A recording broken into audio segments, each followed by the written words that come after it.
Welcome to mission study official. तो जैसा कि आप सभी जानते हैं कि इस समय हम सीटेट के प्रीवियस ईयर क्वेश्चन पेपर की सीरीज़ कंटिन्यू करते हैं, जिसमें हम 30 क्वेश्चन जो है चाइल्ड डेवलपमेंट एंड पेडागोजी के डिस्कस कर चुके हैं। अगर इस वीडियो को आपने नहीं देखा है तो आई बटन में मैं लिंक दे दूंगा, उसको आप देख सकते हैं, जो कि आपको 31 जनवरी को जो सीटेट का एग्ज़ाम होने वाला है उसमें बहुत ही हेल्पफुल होगी। तो आज हम जो है एनवायरमेंट स्टडीज़ के 30 क्वेश्चन जो है हम इसमें डिस्कस करेंगे, जो कि 8 दिसंबर 2019 को जो सीटेट का पेपर हुआ था उस पेपर के क्वेश्चन। ठीक है, तो इससे पहले इसमें जो है एक बात बता दूं कि इसमें सारे आंसर जो है सीटेट के द्वारा जो आंसर मार्क किए हैं ऑफिशियल आंसर के द्वारा आंसर मार्क किए जाएंगे। ठीक है, तो अगर अभी तक आपने चैनल को सब्सक्राइब ना किया तो प्लीज़ चैनल को सब्सक्राइब करें और बेल आइकन को प्रेस करना बिल्कुल भी ना भूलें। तो चलिए चलते हैं अपने क्वेश्चन पर। तो हमारा क्वेश्चन नंबर पहला है, कोई व्यक्ति 29 नवंबर 2019 को एक एक्सप्रेस ट्रेन से सूरत गुजरात से नागरकोइल केरल जाने के लिए बैठा।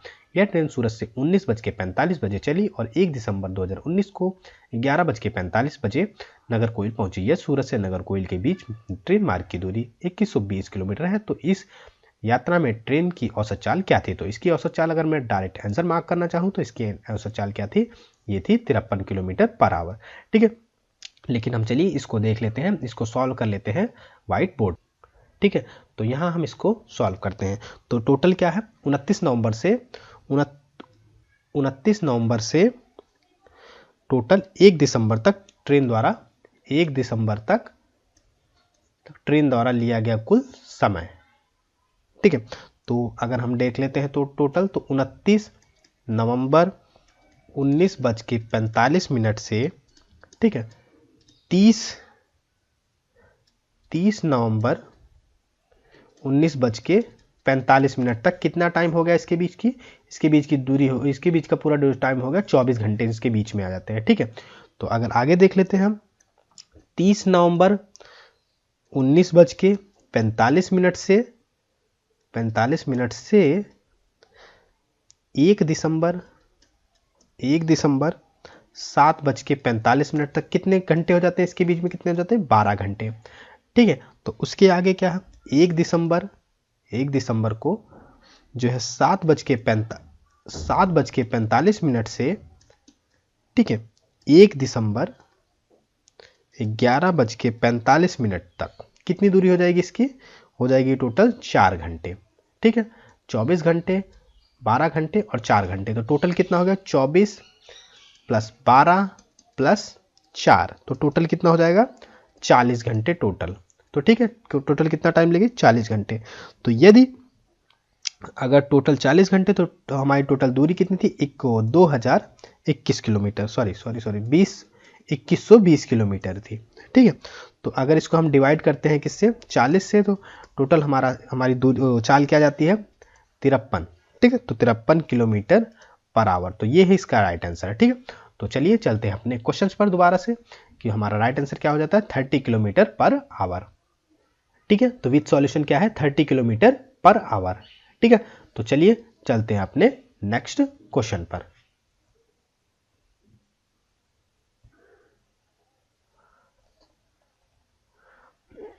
ठीक है, तो हमारा अगला क्वेश्चन है क्वेश्चन नंबर 62, निम्नलिखित में से कौन अंतरराष्ट्रीय ख्याति प्राप्त वेट लिफ्टर है? कौन है अंतरराष्ट्रीय ख्याति प्राप्त वेट लिफ्टर? ये है कर्णम मल्लेश्वरी। कौन है?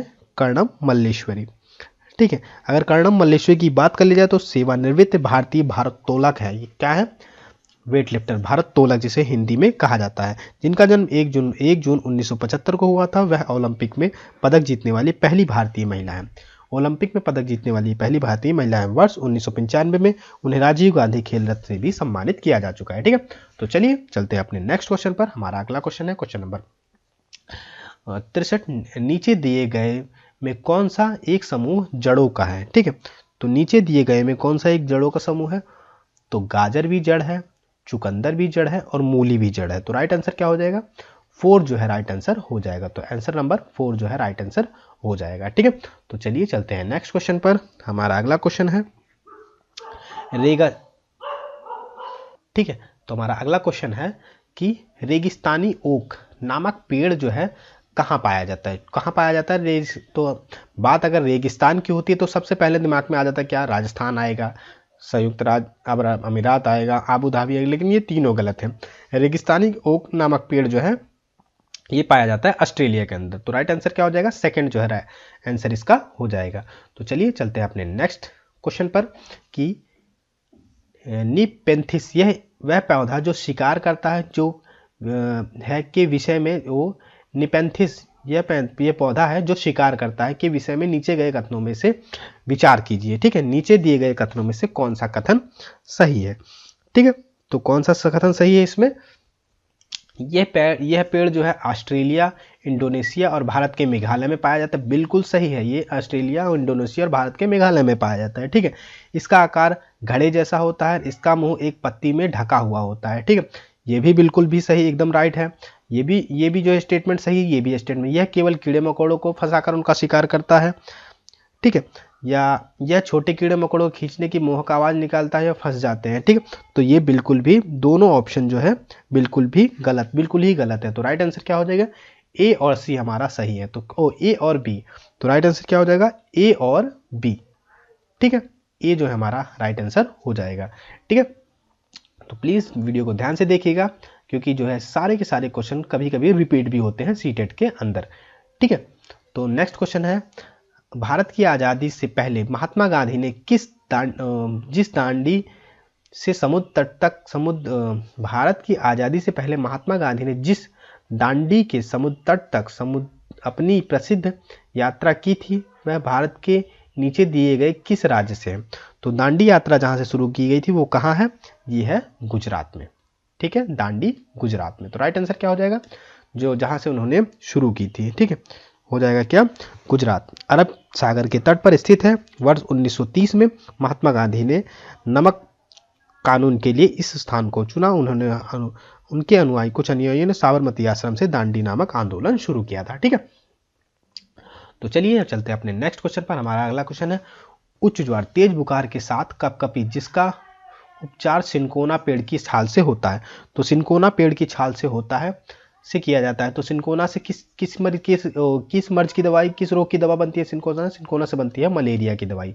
किससे बनती है, मलेरिया की। सिनकोना की छाल से मलेरिया की दवाई बनती है। तो राइट आंसर क्या हो जाएगा, सेकंड जो है राइट आंसर हो जाएगा। ठीक है, तो चलिए चलते हैं अपने नेक्स्ट क्वेश्चन पर। हमारा अगला क्वेश्चन है क्वेश्चन नंबर 68। किसी डॉक्टर का घर एक्स पर स्थित है तथा उसका अस्पताल वाई पर स्थित है। डॉक्टर के घर के अस्पताल जाने के लिए कोई सीधी सड़क नहीं है। डॉक्टर पहले ए पर जाता है और जो एक्स के ठीक, तो इसको हम सॉल्व करते हैं। ठीक है, एक्स के ठीक पूर्व में और जो है 60 किलोमीटर की दूरी पर फिर वह बी पर जाता है, जो कि ए से ठीक दक्षिण में 450 मीटर की दूरी पर फिर वह सी पर जाता है, जो कि बी से ठीक पश्चिम में 120 किलोमीटर की दूरी पर, और यह अंत में वह वाई पर अपने अस्पताल पहुंचते हैं। तो सी के ठीक उत्तर में 90 मीटर की दूरी पर है। अस्पताल के सापेक्ष डॉक्टर के घर की सही दिशा क्या होगी। ठीक है, तो इसकी सही दिशा क्या होगी। तो अगर हम इस वीडियो को इसको जो है क्वेश्चन सॉल्व कराएंगे उस पर व्हाइट बोर्ड पे, तो काफ़ी टाइम लग जाएगा। ठीक है, तो मैं वीडियो भी काफ़ी लेंथी होने लगेगा। तो चलिए मैं इसका, अगर आप इसे पेपर पे सॉल्व करेंगे तो आराम से सॉल्व कर पाएंगे। ठीक है, तो इसका जो है राइट आंसर क्या होगा, उत्तर पश्चिम दिशा। राइट आंसर क्या हो जाएगा, उत्तर पश्चिम दिशा जो है इसका राइट आंसर हो जाएगा। ठीक है, तो चलिए चलते हैं अपने नेक्स्ट क्वेश्चन पर। चिराओ नाच। ठीक है, चिराओ नाच जो है कहाँ के लोग करते हैं। तो चिराओ नाच कहाँ के लोग करते हैं, ये मिजोरम के लोग चिराओ नाच करते हैं। कहाँ के लोग, मिजोरम के लोग। ठीक है, चिराओ जो है मिजोरम का सबसे रंगीन त्योहार है। ठीक है, इस नृत्य को करने के लिए लोग बांस का उपयोग करते हैं। यह मिजोरम के सबसे पारंपरिक और सबसे पुराने नृत्यों में से एक है। ठीक है, तो चलिए चलते हैं अपने नेक्स्ट क्वेश्चन पर। हमारा अगला क्वेश्चन है, तमिलनाडु के निकटवर्ती राज्य है। तमिलनाडु के निकटवर्ती राज्य क्या है, तमिलनाडु के निकटवर्ती राज्य कौन कौन से हैं, ये आंध्र प्रदेश, केरला और कर्नाटका। ठीक है, तमिलनाडु के निकटवर्ती राज्य कौन से हैं, क्योंकि छत्तीसगढ़ से दूर हो, ये केरला, आंध्र प्रदेश, महाराष्ट्र दूर हो जाता है। तो तमिलनाडु के निकटवर्ती राज्य ये 4 हैं। तो राइट आंसर क्या हो जाएगा, 4 जो है राइट आंसर हो जाएगा। ठीक है, तो चलिए चलते हैं अपने नेक्स्ट क्वेश्चन पर। हमारा अगला क्वेश्चन है क्वेश्चन नंबर 71। NCF ठीक है। एनसीएफ 2005 के अनुसार निम्नलिखित में से क्या प्राथमिक स्तर पर पर्यावरण अध्ययन शिक्षण का उद्देश्य नहीं है? क्या उद्देश्य नहीं है? ठीक है। प्राकृतिक पर्यावरण के प्रति बच्चों की जिज्ञासा और सृजनात्मकता को बढ़ावा देना बिल्कुल सही है। ठीक है, क्या सही है? ठीक है। तो और अवलोकन, वर्गीकरण, निष्कर्षण निकालने आदि प्रक्रियाओं के माध्यम से बुनियादी संज्ञानात्मक गत्यात्मक कौशल प्राप्त करने के लिए खोजबीन से जुड़ी हाथों से करने वाले कार्यों में बच्चों को संलग्न करना बिल्कुल ही सही है। ठीक है। और अगर हम बात कर लें, फिर आगे देख लेते हैं, आगे क्या है। प्राकृतिक, सांस्कृतिक और सामाजिक पर्यावरण के बीच संबंधों को पहचानने और समझने में बच्चों को शिक्षित करना बिल्कुल सही है। तो अगर इसमें सही क्या नहीं है तो फिर लास्ट में तब पर्यावरणीय समझ के द्वारा बच्चों में सटीक संख्यानात्मक कौशल का विकास करना। तो पर्यावरण में सटीक संख्यानात्मक, कोई भी स्टैटिकल जो है ये बात नहीं करता। तो ये क्या है, ये जो है पर्यावरण अध्ययन शिक्षण का उद्देश्य नहीं है। तो गलत कौन सा है? ये गलत है। तो राइट आंसर क्या हो जाएगा? ये हमारा राइट आंसर हो जाएगा। ठीक है। तो चलिए चलते हैं अपने नेक्स्ट क्वेश्चन पर। तो हमारा अगला क्वेश्चन है, पर्यावरण अध्ययन कक्षा 3 से 5 के लिए एक विषय क्षेत्र है जो संकलित करता है। क्या संकलित करता है? जो संकलित करता है तो विज्ञान की अवधारणा और मुद्दों को, बिल्कुल गलत है। ठीक है। विज्ञान और सामाजिक विज्ञान की अवधारणाओं मुद्दों को, पर्यावरणीय शिक्षा और विज्ञान की अवधारणा, पर्यावरणीय शिक्षा, सामाजिक अध्ययन और विज्ञान की अवधारणाओं और मुद्दों को। ठीक है, इन तीनों को। तो राइट आंसर क्या हो जाएगा? सेकंड जो है राइट आंसर हो जाएगा। ठीक है। तो चलिए चलते हैं अपने नेक्स्ट क्वेश्चन पर। हमारा अगला क्वेश्चन है क्वेश्चन नंबर 73। निम्नलिखित में से क्या पर्यावरण अध्ययन के संदर्भ में सही है? क्या पर्यावरण अध्ययन के संदर्भ में सही है? तो राइट आंसर क्या हो जाएगा? बी जो है हमारा राइट आंसर हो जाएगा कि 1 से 2 की कक्षाओं के लिए भाषा और गणित के माध्यम से पर्यावरण अध्ययन पढ़ाया जाता है। 1 या 2 की कक्षाओं के लिए भाषा और गणित के माध्यम से पर्यावरण अध्ययन पढ़ाया जाता है। तो राइट आंसर क्या हो जाएगा इसका? सेकंड जो है राइट आंसर हो जाएगा। ठीक है। तो चलिए चलते हैं अपने नेक्स्ट क्वेश्चन पर। हमारा अगला क्वेश्चन है क्वेश्चन नंबर 74। बच्चों को पर्यावरण अध्ययन को सिखाने के लिए खोजने के द्वारा पर्याप्त समय दिया जाता है। यह इंगित करता है, क्या इंगित करता है? यह इंगित करता है कि पर्यावरण अध्ययन बाल केंद्रित है। पर्यावरण अध्ययन क्या है? बाल केंद्रित है। तो राइट आंसर क्या हो जाएगा? इसका राइट आंसर हो जाएगा सी जो है इसका राइट आंसर हो जाएगा, या थर्ड इसका राइट आंसर हो जाएगा। ठीक है। तो चलिए चलते हैं अपने नेक्स्ट क्वेश्चन पर। निम्नलिखित में से कौन सा पर्यावरण अध्ययन पाठ्यक्रम में सुझावित प्रकरणों का उपप्रकरण है? ठीक है। तो कौन उपप्रकरण है? इसमें है जानवर। ठीक है। पर्यावरण अध्ययन पाठ्यक्रम में सुझावित प्रकरणों का कौन उपप्रकरण है? ठीक है। तो अगर हम बात कर लेते हैं कक्षा 3 से 5 के लिए पाठ्यक्रम 6 सामान्य विषयों जैसे परिवार, दोस्त, भोजन, आश्रम, जल, यात्रा, वे चीज़ें हैं जो हम बनाते हैं और करते हैं, जिसके आसपास तैयार किया जाता है। यह विषय दोस्तों के 4 उप विषय हैं जो रिश्ते, काम, खेल, पशु और पौधे हैं। तो 4 में से कौन सा है? जानवर। ठीक है। तो उप प्रकरण में जानवर आ जाता है। ठीक है। तो राइट आंसर क्या हो जाएगा? थर्ड जो है राइट आंसर हो जाएगा। चलिए चलते हैं अपने नेक्स्ट क्वेश्चन पर। हमारा अगला क्वेश्चन है, निम्नलिखित में से क्या पर्यावरण अध्ययन के शिक्षक के लिए एक वांछनीय गतिविधि है? वांछनीय गतिविधि है। ठीक है। तो ये क्या है? तो विभिन्न कक्षाओं में बहुसांस्कृतिक क्षेत्रों को संबोधित करना। राइट आंसर क्या हो जाएगा इसका? ये जो है राइट आंसर हो जाएगा कि विभिन्न कक्षाओं के बहुसांस्कृतिक क्षेत्रों को संबोधित करना। इसका राइट आंसर ये हो जाएगा और सभी गलत हो जाएंगे। ठीक है। चलिए चलते हैं अपने नेक्स्ट क्वेश्चन में।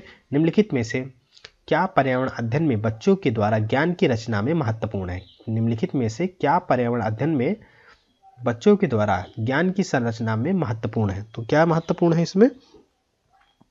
इसमें ये जो है स्टेटमेंट दी हुई है। तो इसमें से कौन सी स्टेटमेंट सही है? बच्चों का सक्रिय भाग लेना बिल्कुल सही है। बच्चों के समुदाय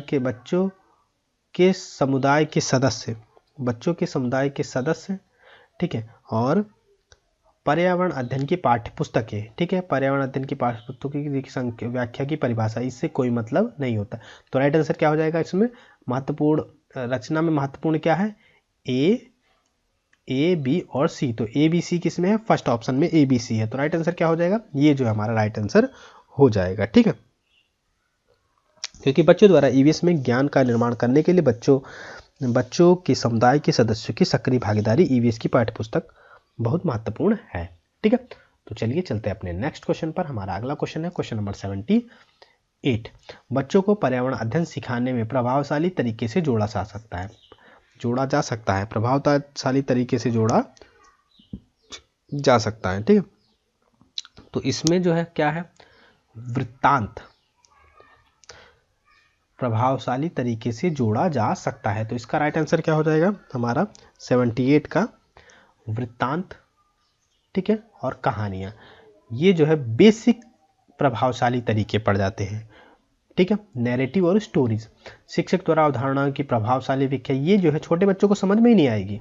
शिक्षक द्वारा अवधारणाओं की प्रभावशाली प्रदर्शन और व्याख्या, ये भी बच्चों को समझ में नहीं आएगी। ठीक है, तो राइट आंसर क्या बन जाता है हमारा, तो ए और बी। तो ए और बी किस में है, सेकंड में। तो राइट आंसर क्या हो जाएगा हमारा, सेकंड जो है राइट आंसर हो जाएगा। ठीक है, तो चलिए चलते हैं अपने नेक्स्ट क्वेश्चन पर। तो हमारा अगला क्वेश्चन है क्वेश्चन नंबर 79। पर्यावरण अध्ययन के शिक्षक के द्वारा बच्चों को जानवरों का अवलोकन, उनका चित्र बनाने को प्रेरित करने का उद्देश्य क्या होता है? क्या उद्देश्य होता है इसका? बच्चों में सृजनात्मकता का विकास करना, बिल्कुल सही। बच्चों में अवलोकन और रचना कौशल का विकास करना, बिल्कुल सही। बच्चों में सौंदर्यगत संवेदना का विकास करना, बिल्कुल सही। तो अगर तीनों ऑप्शन सही है तो जिस ऑप्शन में तीनों सही है वो हमारा राइट हो जाएगा।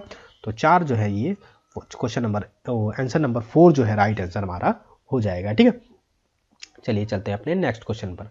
हमारा अगला क्वेश्चन है क्वेश्चन नंबर 80। पर्यावरण अध्ययन में शिल्प कला और चित्रकला को समूह में करके सीखने पर बल दिया जाता है।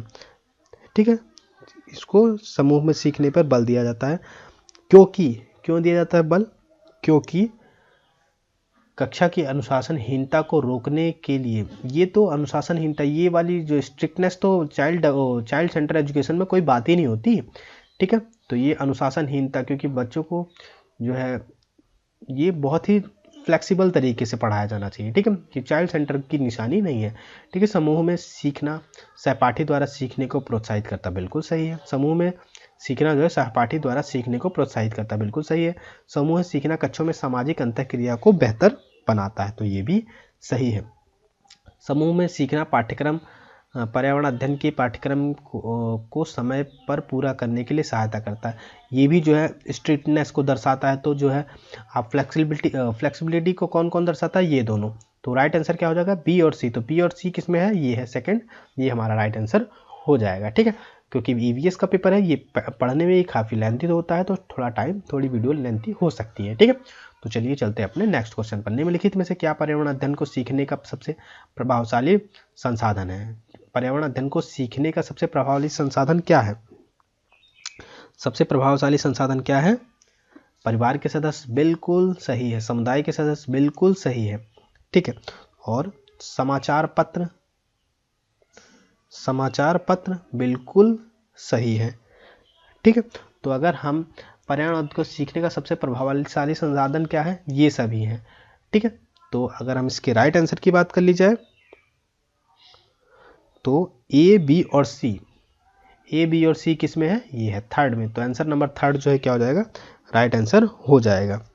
ठीक है, क्योंकि बच्चे जो है अपने आसपास के वातावरण का अवलोकन करते हैं और परिवार के सदस्य, समुदाय और समाचार पत्र ईवीएस सीखने के लिए सबसे प्रभावशाली साधन है। ठीक है, तो चलिए चलते हैं अपने नेक्स्ट क्वेश्चन पर। हमारा अगला क्वेश्चन है क्वेश्चन नंबर 82। निम्नलिखित सीखने के कौन से सिद्धांत का पर्यावरण अध्ययन के में अनुसरण होता है? पर्यावरण अध्ययन निम्नलिखित में से किसका अनुसरण होता है? निम्नलिखित में से।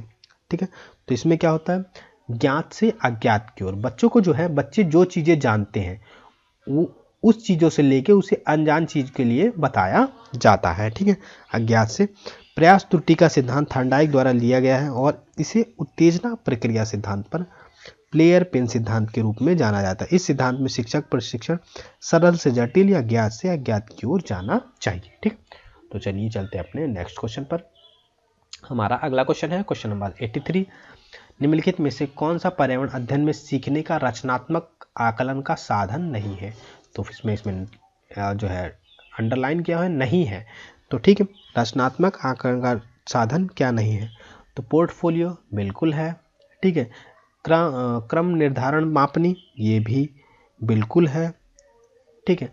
वर्ण अभिलेख बिल्कुल है। वार्षिक उपलब्धि परीक्षण, ये जो है रचनात्मक आकलन का साधन नहीं है, तो ये नहीं है, तो राइट आंसर क्या हो जाएगा हमारा, ये नहीं है, तो 4 जो है हमारा राइट आंसर हो जाएगा, ठीक है।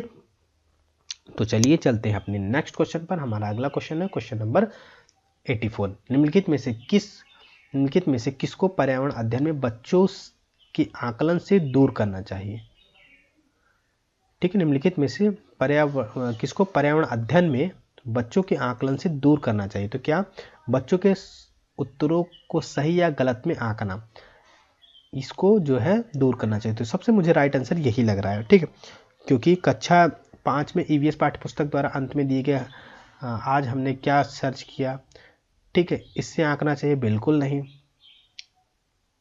आंकने को दूर करना चाहिए। आकलन के संकेतों का उपयोग बच्चों के सीखने गुणात्मक, तो राइट आंसर ये क्या है, एक्चुअल राइट आंसर क्या है, बच्चों के उत्तरों को सही या गलत में आंकना, ठीक है। तो इसको जो है बच्चों के आकलन में दूर करना चाहिए, ठीक है, आकलन में दूर करना चाहिए, वरना और सबको इंक्लूड कर लेना चाहिए, ये भी इंक्लूड होगा, ये भी इंक्लूड होगा, ये भी, लेकिन इसको जो है दूर करना चाहिए। चलिए चलते हैं अपने नेक्स्ट क्वेश्चन पर। हमारा अगला क्वेश्चन है, एक कक्षा 5 की शिक्षक एक क्रियाकलाप का संचालन करती है, जिसमें वह कक्षा के बच्चों से फर्श पर चीनी के कुछ दाने डालने को कहती है और उनको चींटियों के आने का इंतजार करने को कहती है। बच्चों को इस क्रियाकलाप की अर्थपूर्ण सीखने को मिल सकता है यदि शिक्षक जो है बच्चों को क्रियाकलाप का अवलोकन, अनुभव साझा और उस पर चर्चा करने को प्रेरित करती है, ठीक है। तो राइट आंसर क्या हो जाएगा, 3rd जो है इसका राइट आंसर हो जाएगा। तो बच्चों को क्रियाकलाप और अवलोकन, अनुभव साझा और उस पर चर्चा करने को प्रेरित करती है, ठीक है। तो चलिए चलते हैं अपने नेक्स्ट क्वेश्चन पर। हमारा अगला क्वेश्चन है क्वेश्चन नंबर 86। नीचे दी गई सूची पर विचार कीजिए। कछुआ, घड़ियाल, कौवा, बत्तख, मछली, तो ये सब चीज़ें हैं, ठीक है। इस सूची में से कौन सा दूसरों से भिन्न है, कौन सा इसमें से जो है भिन्न है, अलग है, तो अलग कौन है इसमें, अलग कौन है, मेरे हिसाब से अलग कौवा है, ठीक है, क्योंकि मछली भी पानी में, घड़ियाल भी पानी में, कछुआ भी पानी में रह सकता है, लेकिन कौवा पानी में नहीं रह सकता, ठीक है। तो चलिए चलते हैं अपने नेक्स्ट क्वेश्चन पर। हमारा अगला क्वेश्चन है 87। कॉलम फर्स्ट कॉलम सेकंड को अगर मिलाना है तो चलिए देख लेते हैं इसको मिला करके, ठीक है। तो अगर पहला है कि हांगकांग शहर, तो हांगकांग शहर पे क्या होता है, इसमें जो है पकाया हुआ सांप हांगकांग में खाया जाता है, ठीक है। और अगर बात कर ली जाए केरल, तो केरल में जो है किसी भी करी में उबला टेपिकोवा, तो ये जो है इसका इससे हो जाता है, ठीक है। अगर कश्मीर की बात कर ली जाए तो कश्मीर में क्या है, कश्मीर जो है सरसों के तेल में बनी मछली खाई जाती है, कहाँ, कश्मीर के अंदर, ठीक है। और गोवा में क्या है, गोवा में नारियल के तेल में बनी समुंदर की मछली खाई जाती है। तो ये वाले ऑप्शन सही है, तो ये वाला ऑप्शन किस में मिलता है, ये वाला ऑप्शन मिल जाता है हमारे सेकंड में, ये हमारा सेकंड में।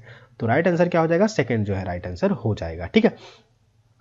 चलिए चलते हैं अपने नेक्स्ट क्वेश्चन पर। हमारा अगला क्वेश्चन है, नीचे दिए गए पक्षियों की कौन सी प्रजाति झटके से अपनी गर्दन आगे पीछे करती है, झटके से अपनी आगे पीछे गर्दन करती है, कौन करती है, ये करती है मैना, कौन करती है, मैना करती है। तो राइट आंसर क्या हो जाएगा, 4 जो है हमारा राइट आंसर हो जाएगा, ठीक है। तो चलिए इस वीडियो का जो है अपने 30 क्वेश्चन में से सेकंड लास्ट क्वेश्चन पर देख लेते हैं। तो सेकंड लास्ट क्वेश्चन हमारा क्या है कि घरों के नीचे दिए गए विवरण पर विचार कीजिए। तो राजस्थान में गांव के लोग मिट्टी के घरों जिनकी छतें कटीली झाड़ियों की होती हैं में रहते हैं, तो बिल्कुल सही है ये, क्योंकि राजस्थान में गांव के लोग मिट्टी के घरों में जिनकी छतें कटीली झाड़ियों की होती हैं, ये बिल्कुल सही है। मनाली हिमाचल प्रदेश में घर बांस के खंभों पर बनाए जाते हैं, ये ऑप्शन बिल्कुल गलत है, ठीक है। लेह में पत्थर के 2 मंजिला घर बनाए जाते हैं, नीचे की मंजिल पर जरूरतों का सामान जानवरों को रखा जाता है, बिल्कुल सही है। तो आंसर कौन सा है, ए और सी सही है। तो ए और सी किस में है, 3rd में ए और सी सही है। तो आंसर राइट आंसर क्या हो जाएगा, ए और सी राइट आंसर हो जाएगा, ठीक है। तो चलिए इस वीडियो का लास्ट क्वेश्चन देख लेते हैं। लास्ट कौन सा है, लास्ट क्वेश्चन है क्वेश्चन नंबर 90। तो हाथी के विषय में कुछ नीचे स्टेटमेंट दी हुई है, कुछ कथन दिए हैं हाथी के विषय में, तो हाथी के विषय में कौन सा कथन सही है, ठीक है, कथन सही है, इस पर विचार कीजिए। तो हाथी बहुत आराम करते हैं, यह एक दिन में केवल 2 से बहुत कम आराम करते हैं, यह एक दिन में केवल 2 से 4 घंटे ही सोते हैं। तो ये भी ये स्टेटमेंट बिल्कुल सही है, ये वाला ऑप्शन हमारा बिल्कुल सही है, ठीक है। तो अगर बात हो रही है हमारे सेकंड ऑप्शन की, भी एक बड़ा हाथी एक दिन में 200 केजी अधिक से अधिक पत्तियां खा लेता है, तो ये वाला स्टेटमेंट हमारी गलत है। अगर इन्हें पानी और कीचड़ में खेलना बहुत भाता है क्योंकि इनके शरीर को ठंडक मिलती है, ये वाला ऑप्शन भी सही है। तो वहाँ किसी हाथियों के झुंड में सबसे बुजुर्ग हाथिनी ही सभी फैसले लेती है, तो ये भी ऑप्शन बिल्कुल सही है। तो ए, सी और डी जो है राइट आंसर है। तो ए, सी, डी कौन से में है, ये हम देख लेते हैं, ए, सी और ए, सी, डी, तो ये वाला ऑप्शन, तो थर्ड जो है हमारा राइट आंसर होगा। तो प्लीज़ वीडियो कैसी लगी, ये था हमारा ईवीएस के 30 क्वेश्चन, आप इसे ज़रूर देख के जाइएगा, क्योंकि इसके देख के जाएगा और आपको पूरा का पूरा जो है ओवरव्यू मिल जाएगा कि कैसे क्वेश्चन सीटेट में आते हैं, ठीक है। तो थैंक यू फॉर वॉचिंग, जय हिंद जय भारत। और अगर अभी तक आपने इस वीडियो को चैनल को सब्सक्राइब ना किया तो प्लीज़ वीडियो को सब्सक्राइब करें और चैनल को सब्सक्राइब करें और बेल आइकन को प्रेस करना बिल्कुल भी ना भूलिएगा। तो जय हिंद जय भारत अगेन।